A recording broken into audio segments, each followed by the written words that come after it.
स्मरण करिएगा जरा।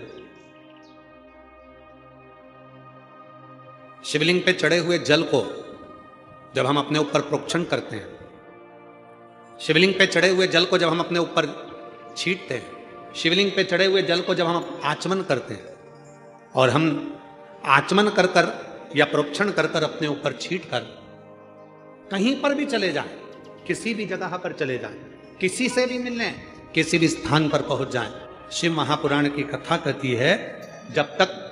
शंकर के शिवलिंग का जल तुम्हारे मस्तक पर चढ़ा रहता है, तुम्हारे कपड़े पर छुआ हुआ रहता है, तब तक तुम जिस जिस से मिलते हो सभी को गंगा के स्नान का पुण्य फल प्राप्त होता है।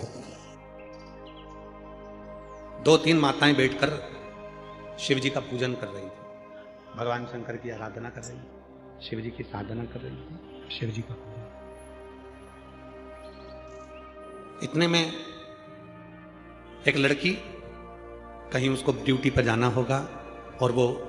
दूध का लोटा लेकर आ गई, और उसने दूध का लोटा लेकर आई और वो शंकर भगवान पे चढ़ा दी। अब जितनी भी मेरी जीजियां बैठी थी जो पूजन कर रही थी, वो नई नई साड़ियां पहनकर, कोई उत्सव होगा तो पूजन कर रही। अब वो जल चढ़ाया शंकर जी पे, और लड़की को जल्दी जाना था तो जल्दी से चढ़ाकर जो गई, तो वो सारा दूध का जो छींटा था, दूध का जो भाग था, जो जितनी मेरी जीजियां बैठी थी सबके कपड़े पर, सबकी साड़ी पर, सबके ऊपर चला। दोनों में सब माताओं ने मिलकर उस लड़की को पकड़ लिया, विवाद छिड़ गया, खूब विवाद हुआ।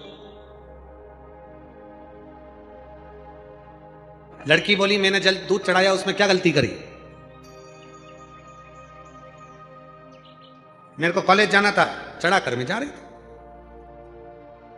दूसरी बोली हमारा पशुपति व्रत था, नई साड़ी पहनकर आए थे, पूरे के पूरे तूने डाल दिया, और हमारे पूरे कपड़े में, थाली में, हमारी थाली में जितना सामान था सब में दूध ही दूध चले गए। अब वो भी दोनों शंकर की भगत जो पूजन करने बैठी हैं वो भी, और जो जल चढ़ाकर दूध चढ़ाकर जा रही है वो भी, दोनों में झगड़ा हो गया। ये 4-5, वो अकेली। अब भी लगाओ फोन सियोर वाला महाराज को, पूछो क्या मैंने गलती करी। इधर से वो 5 बैठी थी, उनने भी फोन लगाया, उधर से वो अकेली ने भी फोन लगाया, सियोर फोन गया, सियोर से आशीष का नंबर लिया, आशीष को फोन लगाया, आशीष उस समय पर हमारे पास में नहीं था, उसने विकास महाराज को फोन लगाया, विकास महाराज भी उस समय हमारे पास नहीं थे, फिर उन्होंने सत्यम महाराज को फोन लगाया, सत्यम महाराज को फोन लगाया, फिर सत्यम महाराज हमारे पास में आकर बोले गुरुजी एक माताओं का थोड़ा सा विवाद चढ़ा, और उसमें थोड़ा सा दोनों की तरफ से फोन आ रहा है, पहले आप वो जो बैठ कर पूजन कर रही हैं उनसे पूछ बात कर लो, फिर वो जो खड़े होकर जो दूध चढ़ाई उससे बात कर लो, विवाद चलो। खड़े होकर जिसने दूध चढ़ाया वो कहने लगे मेरे को जल्दी जाना था, शिव जी पे दूध चढ़ा दिया, वो दूध इनकी थाली में चले गया, इनके कपड़ों पर चले गया, इनके ऊपर चले गया, तो ये मुझसे लड़ रही है। और जो नीचे बैठी थी वो कहने लगे हमारे थाली खराब कर दी, हमारा कपड़ा खराब कर दिया, हमारा पूरा अंग दूध में गीला कर दिया। अब हमने कहा तुम स्पीकर चालू करो, और स्पीकर चालू कर हमने कहा जितनी मेरी जीजियां बैठी हैं पूजन करने के लिए, अगर कोई ने दूध चढ़ाया है और वो चढ़ा हुआ दूध अगर देवाधिदेव महादेव का अपने शरीर पर आ जाता है, तो कुमार खंड में श्री सेलम पर जब भगवान शंकर पहुंचे थे मां पार्वती को लेकर, और मां वीणा वादनी माता सरस्वती ने जब भगवान शंकर को दूध चढ़ाया था, और सारे देवताओं के श्री विग्रह पर, श्री सेलम की भूमि पर जब देवताओं के शरीर पर पड़ गया था, उसी में से इंद्र को क्रोध आया था। तब स्वयं तुमरुका जी ने कहा था ए इंद्र क्रोध मत करो, जब शिव पर चढ़ा हुआ दूध अपने शरीर पर आता है तो शिव आशीर्वाद देते हैं कि दूधो नहाओ पूतो फलो, तुम्हारी जिंदगी में खूब आगे। तो तुम झगड़ा कर रहे हो, तुम विवाद कर,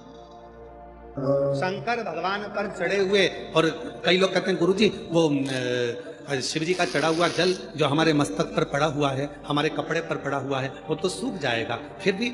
किसी का स्पर्श करेंगे और उसको गंगा के स्नान का फल मिल जाएगा। ये जब जल सूख गया, जब जल समाप्त हो गया, तो फिर उसका फल कैसे मिले। शिव महापुराण की कथा कहती है अपने कपड़े पर जब पानी का छींटा लग जाता है, अपने तन पर कहीं पानी की एक बूंद भी गिर जाती है, तो ध्यान देना जब तक उस पर दूसरी बूंद ना पड़े तब तक वो स्थान पर उस बूंद का स्मरण उस बूंद का स्थान बना ही रहता है, चाहे वो सूख जाए चाहे वो चले, चाहे वो सूख जाए, वो बूंद का स्थान बना ही रहता। शिव पर चढ़ा हुआ जल, भगवान शंकर पर चढ़ा हुआ जल जब हम प्रोक्षण करते हैं, शिव पर चढ़े हुए जल को जब हम अपने ऊपर छीट कर जाते हैं, शंकर पर चढ़े हुए जल का जब हम आचमन कर कर जाते हैं, तो जिस जिस से मिलते हैं, जिस जिस के करीब में जाते हैं, सबका उद्धार कर देते हैं, सबका कल्याण। चलो जाने दो हमारे खंड को, शिव महापुराण की विद्येश्वर संहिता को ही पढ़ लीजिए। शिव महापुराण की विद्येश्वर संहिता कहती है, श्री शिवाय नमस्तुभ्यम या नमः शिवाय या ओम नमः शिवाय। जब हम आप इसका उच्चारण कर कर अपने घर से निकलते हैं, इसका उच्चारण कर कर जब हम अपने घर से निकलते हैं, तो हमारे जीवन में